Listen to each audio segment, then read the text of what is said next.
Sa Pomsay event, nakakuha sang gold medal ang mag-utod nga sanday Ariana Ray kag Brianna Elise de Monteverde sa Under 13 category sa nauna nga palarong panlunsod sa Bacolod. Ang mag-utod nga 10 kag 6 years old na nagtiglawa sa Cluster 4 ang pilalang sa mga local homegrown talents sa 13 kag 17 years old nga natagaan oportunidad nga makapakita sa ilang masarangan sa pinakadako nga sporting event sa syudad.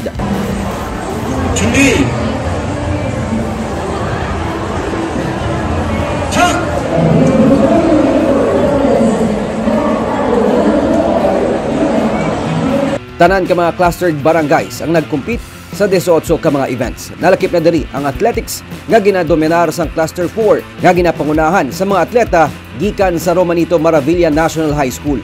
Ang Cluster 4 man ang nangibabaw sa arnis sa female 13 kag 17 under categories kag halos pati na sa male 13 kag 17 under categories. Pati na sa basketball under 17 competition sila man ang nagkampiyon.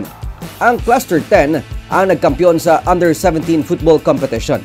Ginapaabot ni Mayor Albi Benitez nga pinaagi sa hinampang madiskubre ang mga potential athletes nga sara magtiglawas sa Bacolod sa mga national kag international sports competition.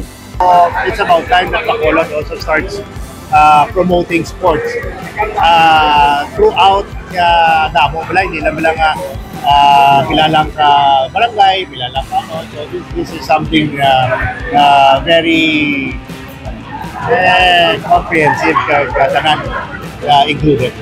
Dungan sa pagtakop sang palarong panlunsod sa Bacolod, ang pagsugod naman sang pinakadako nga liga nga ginadugukan sa mga sports fans, ang Greg Gasataya Basketball League. 56 tanan ka mga barangay sa Bacolod ang magakompete sa duha ka mga division.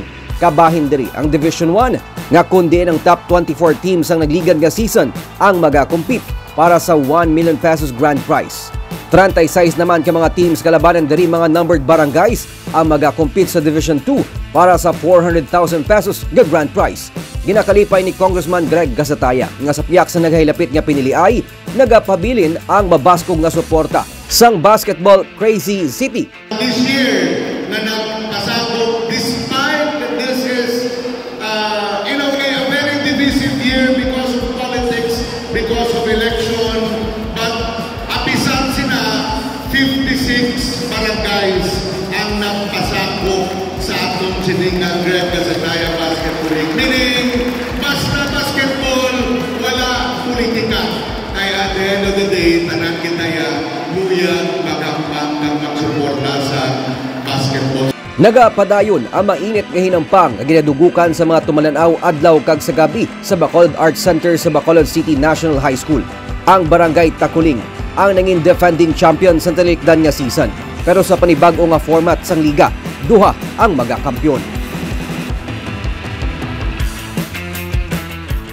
Time out kita na sa mga issue kag problema. Kag saksihan nato na mga highlights kag maaksyon yung mga pahampang pati na mga istorya sa mga paghimakas kag kadalaan sa aton nga mga lokal nga atleta kag mga legends sa sports. Dili lang kundi all out ang aton mga bida sa liga.